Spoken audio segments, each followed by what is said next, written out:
Allora, conferenza pre-partita, Bodo-Inter, la squadra nerazzurra manda a parlare, oltre all'allenatore, Alessandro Bastoni. Mossa intelligente, anche perché dopo 3 giorni che si sta parlando unicamente di quello che è successo, il contatto, Calulu, Bastoni, l'arbitro, la penna che ci cade con tutte le scarpe, la dirigenza della Juventus che all'intervallo aggredisce verbalmente l'arbitro, oggi l'inibizione, tutte le... Bisognava un po' placare gli animi. Ah, le dichiarazioni di Marotta, quelle di Spalletti. Vabbè, è lunga. Cioè, sono stati 3 giorni, ma 3 giorni pieni. Rido, ma ci sarebbe davvero poco da ridere. Chiedo scusa anch'io. E cosa ha detto Bastoni? E soprattutto, perché quello che avrebbe detto Bastoni un po' me lo aspettavo, cosa ha detto Christian Chivu? Ecco, ne parliamo adesso, andando proprio a leggere parola per parola le dichiarazioni e aggiungendo anche la mia in merito a ciò. Prima, come al solito, se volete vi invito a spolliciare per soddisfare l'amico algoritmo, iscrivete eh, per rimanere aggiornati sostanzialmente, perché saremo anche qui dopo Galatasaray Juventus, poi stasera c'è oh mamma, ce la fa l'Atalanta, abbiamo da vedere, abbiamo finalmente da parlare di calcio, ecco, onestamente, che è quello che almeno a me personalmente, quello che più di tutto piace, più di ogni cosa piace fare. E quindi in descrizione trovate tutti i profili. Grazie per il supporto, ragazzi, che in questi giorni comunque mi avete ancora una volta dimostrato. Quindi un grazie è doveroso ancora una volta. Le parole di Bastoni. Sono qui perché è doveroso metterci la faccia. Ho sentito il contatto con Calulu e ho accentuato per trarne vantaggio. La cosa che mi dispiace di più è la reazione che ho avuto dopo la trans agonistica. Mi dispiace aver agito in quella maniera lì, ritengo però sia altrettanto giusto non definire la mia carriera, la mia persona per un episodio, perché ho 300 partite ed è la prima volta che si parla di me per una cosa così. Vedo tanto finto perbenismo e vedo addetti ai lavori che dicono cose che non stanno né in cielo né in terra. Ringrazio invece chi ha detto la verità, ovvero che sono stato uno stupido e che ho sbagliato. Mm, eh, queste le parole di Bastone che non finiscono qua. Contro il Liverpool nessuno si è scandalizzato per la simulazione, persino il mister ha detto che era colpa mia e che avevo dato modo all'arbitro di sbagliare. E quindi Kivo è stato coerente, aggiunge la parola coerente. Eh, Meglio tardi che mai. Questa è la prima cosa che mi viene da dire. Perché tardi, secondo me? Relativamente tardi, nel senso che mi sarebbe molto piaciuto di più se Bastoni, appena finito la partita, si fosse presentato. Mi sarebbe piaciuto questo, perché è un po' diverso farlo con 3 giorni di delay, come si dice, di latenza, si può dire, non lo so, è un po' diverso perché sei, tra virgolette, quasi obbligato dopo questa gogna mediatica, perché di questo si è trattato. C'è stata una vera e propria gogna mediatica, assolutamente, quindi sono d'accordo su questo con Marotta, meno su altri temi. E...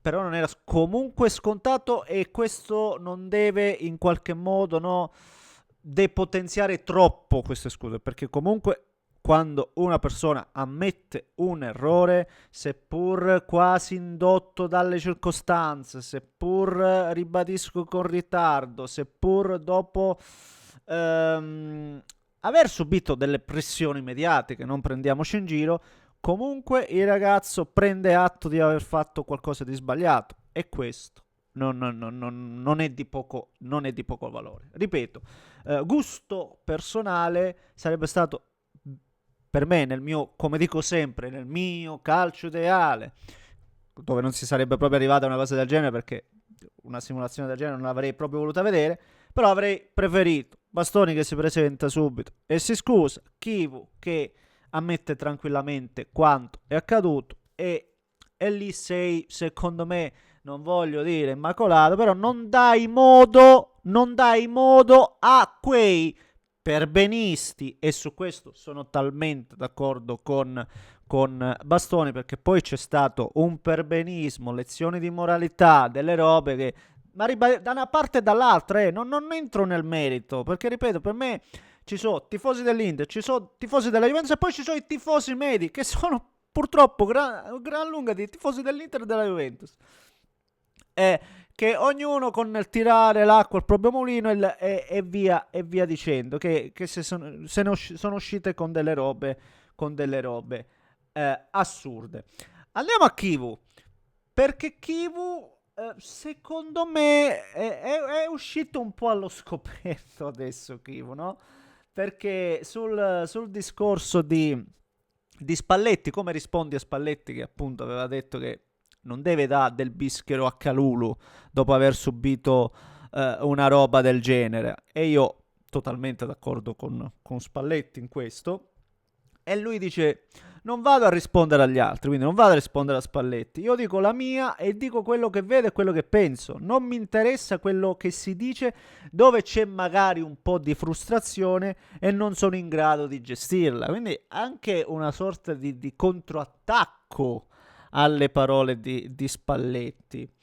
E poi dice: ogni domenica succedono episodi così. Maradona ha segnato di mano e nessuno l'ha criticato. Noi abbiamo subito un rigore ingiusto a Napoli e non ho detto nulla. Lo dico adesso per la prima volta. Dobbiamo smetterla di lamentarci. Andiamo avanti e ci ricordiamo bene cosa si diceva di noi a inizio anno. Ora siamo a febbraio e forse qualcuno non è contento di dove siamo. Quindi un Kivu che secondo me sotto alcuni aspetti rincara anche la dose. E io non sono nemmeno totalmente in disaccordo con Kivu. Il problema è il, tra virgolette, il personaggio o la linea comunicativa che aveva sposato. E la linea comunicativa che aveva sposato cozza totalmente con queste dichiarazioni e con quelle che ha fatto nel post partita di Inter Juventus, e questo è innegabile. Cozza talmente tanto che, ribadisco, nonostante sia in linea generale d'accordo, ma Kivu, ma se tu sei quello che dice vorrei vedere un allenatore che ammette un proprio vantaggio e poi adesso come posso dire, te ne esci così, per me stride e ripeto, per me Kivu, come ho detto l'altro giorno, per me si è proprio levato adesso la maschera completamente, perché forse quando sei con gli squali ti devi fare squalo, non lo so, provo a ipotizzare, se certamente prima pensavo potesse rappresentare, ripeto, veramente una novità positiva sotto l'aspetto comunicativo, e oggi penso che sia uno dei tanti. Penso che sia uno dei tanti. Ripeto, non meglio, non peggio, non so qui, uno dei tanti. Anzi, sotto alcuni aspetti è un pochettino peggio, perché se tu getti subito no, la maschera in questo modo, no, non lo so. E per me è stata, ribadisco, da parte di Kivu un'occasione persa. Secondo me un'occasione persa, senza ombra di dubbio.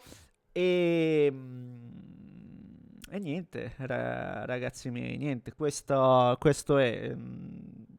Voglio chiudere invece con le dichiarazioni di Allegri, che mi è piaciuto tanto, mi è piaciuto molto Allegri, perché a parte che era, tra virgolette, la vittima diretta, se vogliamo, più della Juventus stessa, perché sento dalla Juventus, ma la vittima diretta, se proprio, era il Milan, perché la Juventus ha 12 punti e oggi va a 15, va bene, ma se parliamo di scudetto, la vittima diretta è il Milan. Quindi aveva anche modo di tirare, come diciamo sempre, acqua al proprio mulino. Invece dice: Queste cose sono sempre esistite ed esisteranno sempre, non prendiamoci in giro. E fa capire che i campionati non si decidono con l'episodio singolo, ed è bello sentire una cosa del genere da un allenatore come Allegri. E ti cita anche l'episodio di Montari, dove lui, tra l'altro, era l'allenatore di quel Milan e oggi allena nuovamente il Milan.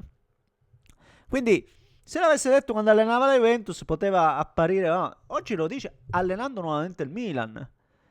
Che non è l'episodio singolo che poi fa la differenza. E a me questo commento, queste dichiarazioni sono piaciute tantissimo. Per me, quindi, oggi, se devo decretare un vincitore, nonostante tante volte ho visto delle intemperanze, quello che è successo nei tunnel alcune volte, però oggi, almeno alla mercé dei media, c'è poco da dire su Allegri. C'è veramente poco da dire. Va bene, signori, fatemi sapere cosa ne pensate voi. Un grande abbraccio da Neschio. Ci vediamo dopo per Galatasaray Juve, quindi se non l'avete fatto, din don.